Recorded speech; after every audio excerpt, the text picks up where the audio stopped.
Hi, this is Kendra from Pencil and Pigment, and today is Tuesday, which means it's Art Around the World, and it's the month of August, which means I'm doing the country of Botswana. And today I wanted to talk about the coolest thing ever. Okay, so this is Kuru Art, and the webpage is kuruart.com, and I'm going to kind of show you the artist while I talk about what it is.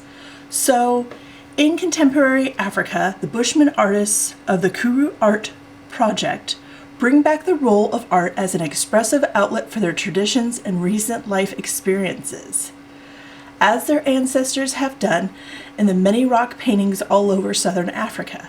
So the Kuru Art Project encourages and assists these artists by exposing them to contemporary art materials and techniques, as well as helps them market their art and do gallery art shows, which has become a needed economic resource for this group of artists. And it is comprised of men and women, and the Kuru Art Project was founded in 1990, and it's part of the community trust from the Kuru Development Trust, and it's situated in an area called Dakar, and it's a small settlement in western Botswana. So the 20 artists currently within this project, they reside in Dakar. These buttons are kind of small. And all of them have grown up around this sort of district of western Botswana, and they are skilled traditional dancers, storytellers, musicians, and craft producers. So this helps them sort of transition to express themselves in contemporary art materials that is becoming more natural to them. And they work with a ton of different media and techniques. So they do oil on canvas, lino cuts, dry point engravings, and lithography. And I've seen embroidery. So they've won a ton of awards, collectively and individually. And their work can be found in private and public collections throughout the world. Members of this project have had their work used in many publications, book covers. The tails of British Airway planes has featured their art, as well as stamps issued by the Botswana Postal Service, which I think is just amazing. And after 30 years, this group is well known, and their art has been exhibited in more than 15 countries globally, in about 160 exhibitions. Excuse me. So here I am showing you these wonderful artists, and these are little blurbs about each and every one of them, their childhood. Okay?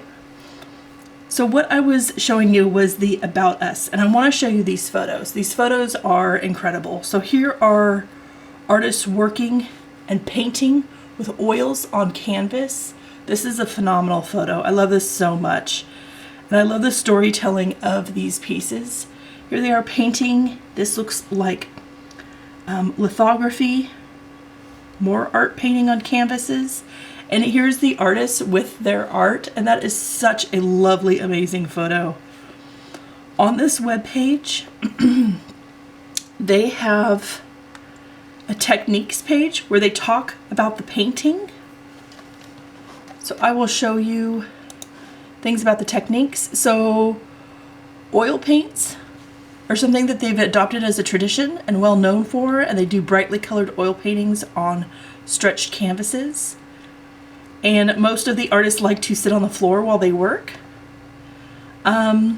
So some start directly with a paintbrush on canvas, and some draw with a pencil on canvas before they apply the paint. Here they get into the printmaking. So they do a lot of printmaking and planographic printing and intalgo printing. And so here are they're showing, discussing her lino cut with fellow artists and an administrative assistant. I think this is really, really cool. So the difference between these prints and prints that are reproductions of other original pieces is that the artists are involved throughout the whole printing process, and the reproductions are normally printed photographically and fall in a different category than original artist prints. So These are at best sort of reproductions that can never be the same at the original print, where the artist makes the design with a specific printing technique in mind and is involved in preparing the blocks by either drawing or cutting them and assisting in the process of putting it through the press. So the artist also checks and signs each individual print in addition to making sure that it is as he or she intended it to be. So these prints are hand printed and usually low, and in the case of the Kuru artist will rarely exceed 50. So they don't make a ton of them. So they're kind of, you know, limited edition. And here is one of the artists, Sarah, signing hers. She just looks absolutely lovely.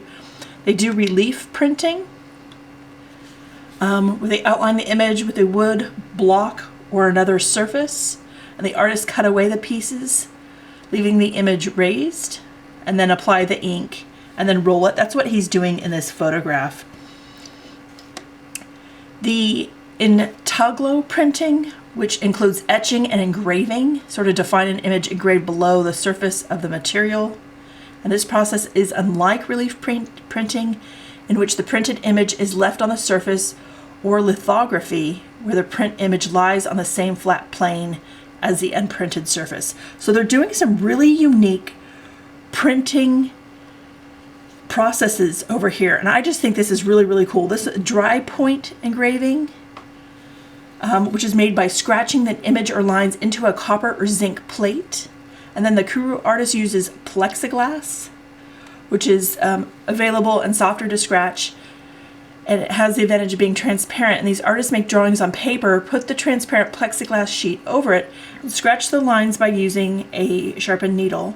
And after the image is incised to the artist's satisfaction, the plate is linked by rubbing the ink into the scratched grooves, and then the surface is wiped clean and then put through the etching process. And that is so cool. These look so neat. So they have a printer there, and he is a gentleman that makes sure that the prints remain really, really high quality. So they do have a specialist on site that helps. Here they have planographic printing lithography, which is a printing medium that's existed since 1789. I don't know anything about making prints. Like, that's not something I've ever done or specialized in. So this is just so fascinating and cool. I love this so much. So you can read all about their different printing processes on their webpage through replicating and creating art. They have a gallery where you can see all the different art pieces, and some of them have sold. So this was $2,500. Some of these, you have to realize, are absolutely huge. And there's 113 pages, but you can sort of specify. So if you'd rather just look at cloth and embroidery, like this was $60. These are beautiful. The guinea fowl. These look really, really cool. They are on Facebook. They have a whole bunch of publications for artists for their shows. There's a children's book, Ostrich and Lark, that looks adorable. They did a calendar one year. Facebook lists all their art shows. They also have an Instagram page. So if you're on Instagram, I would highly recommend you check this out. This is such a cool thing for getting artists in rural areas, creating and promoting them and getting them sort of financially independent through art. I hope you enjoyed this video, and I hope you have a wonderful day, and I'll talk to you tomorrow. Bye.